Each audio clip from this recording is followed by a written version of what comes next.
Hi, I'm Simon K. Jones, and you're listening to the audio version of Tales from the Triverse. This is Ascent, Part 1. London, Mid-Earth, 1980, July. Sergeant William Golding used to love his job. That's what really pissed him off. 5 years now of being in the wrong job, or maybe on the wrong team. He couldn't bring himself to vocalise it, but something had shifted in his gut that day he decided to keep Clark, Kaminsky, Chakraborty and Holland alive. It had felt like the right thing to do in the moment, and then immediately afterwards had felt like betrayal. He had never quite decided if the betrayal was theirs or his, a failure in his responsibility to the job and to the force, but then he wasn't a soldier, he was a police officer and a damned good one. He'd follow orders up to a point, but it wasn't the army. There was a line. What if the betrayal had already occurred, though? If Clark and the others were bent, as the reports had said, on the take, dangerous and violent. The orders had been shoot to kill, and he'd chosen to let them live. And then they'd escaped from custody, leaving cops lying injured on the street. That was on Golding. His decision had led to more harm. But it didn't fit. He'd only worked with them at the SDC for a relatively short time, but he'd heard of Clark. He knew about the SDC's history and how Commissioner Graves had championed it. The department had a rep for being a haven for oddballs, but Golding didn't listen to rumour and gossip. He'd done the background on Walpole, Backer, Ford, and he could tell from the start that DCI James Miller was trouble, though that had been swept under the rug. Nothing like a death to rehabilitate someone's rep.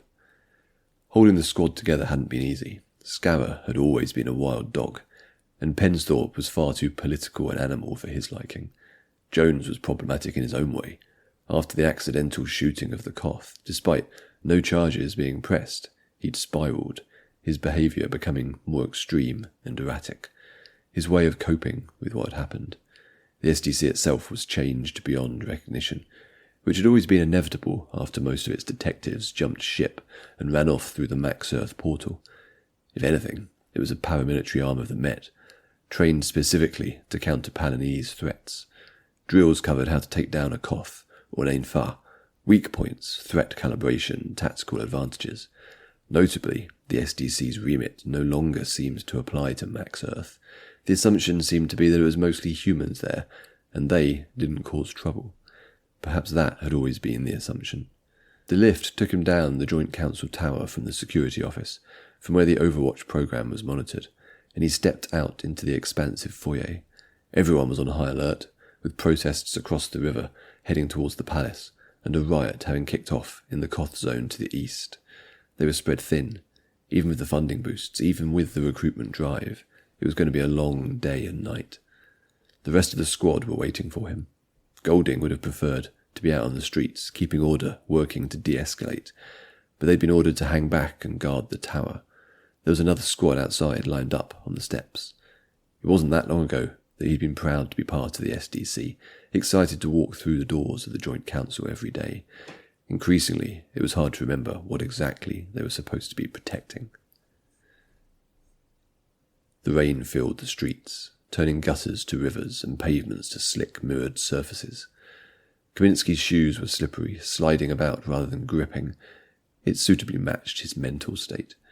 The plan was an exercise in rolling the dice over and always needing a 6. Everything had to go right.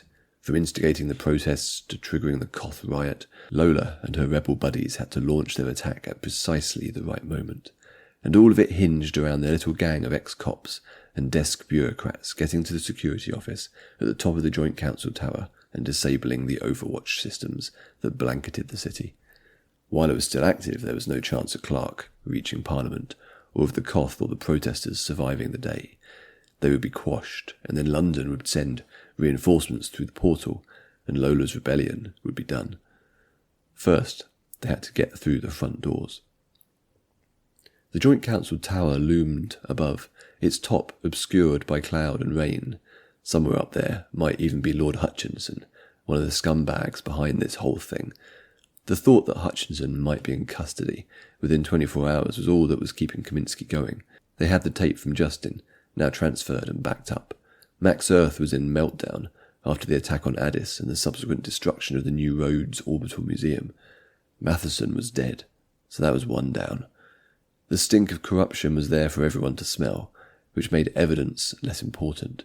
All they really needed was to crack the iron grip on the Triverse, tear it all down. Which sounded great to the revolutionaries and the dreamers, he was sure, but Kaminsky had read the history books. He knew what tended to happen to the revolutionaries after the revolution, even if they won. Even if it went their way, nobody had any idea what would come next. "You with us?" Chakraborty said, squeezing his arm as they walked the street towards the tower entrance. "We shouldn't have come," he said. "This would work better if it was just the Commissioner, Walpole and Ford." "They don't know the plan as we do," said Chakraborty, looking up at the tower. "We're best placed to coordinate with Clark." She leaned in, her hair flat against her face from the rain.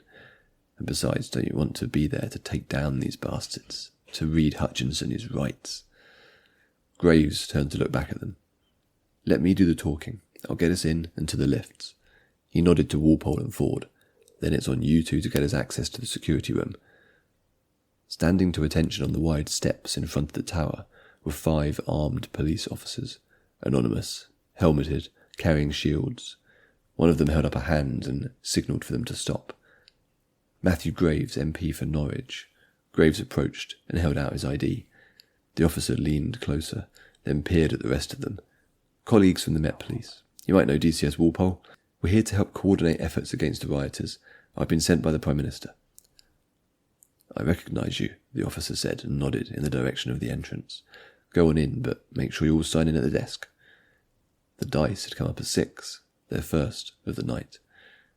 Graves waved a thanks and pocketed his ID card. The 5 of them climbed the steps, moving through the glass doors and into the foyer, that little bit closer to their goal. Kaminsky was acutely aware of how exposed they were, standing in the big open space.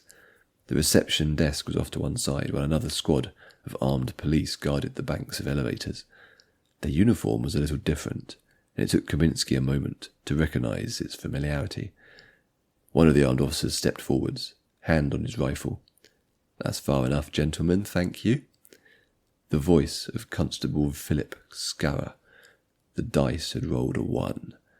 Golding was there, by the reception desk, though his attention was now fixed upon the new arrivals. Pensthorpe and Jones, too, the old SDC gang there to greet them. "Good afternoon," Graves said, taking a step forward, ahead of the rest of them. "I'm Matthew Graves, Member of Parliament. I've been sent by Prime Minister Maxwell to help coordinate the response to the unrest in the city and provide a ministerial perspective. I brought some of my former SDC colleagues to advise." "First I've heard of any of that." Golding was walking back towards the rest of his squad, his weapons still holstered. Kaminsky felt something tighten in his gut. "Who's that with you?" Scarra took a step to the side and his eyes went wide. "Is that Kaminsky and Chakraborty?" He lifted his weapon, aimed it at them. Chakraborty moved in front of Kaminsky. Scarra shouted towards Golding, "Gov, something's not right here." "Hold position," Golding said, waving a hand gently. Graves held his hands up. "They are providing counterintelligence, having been extracted from the insurgent group." Graves took another step in the foyer towards the officers.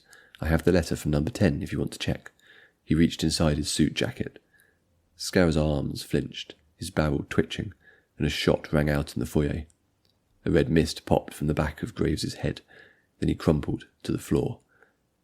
Walpole and Ford scrambled to the left, while Kaminsky pushed at Chakraborty to move to the right, towards the reception desk. It didn't matter, because there was no time and nowhere to take cover, and Scarra was already aiming for his next shot. Thanks for listening.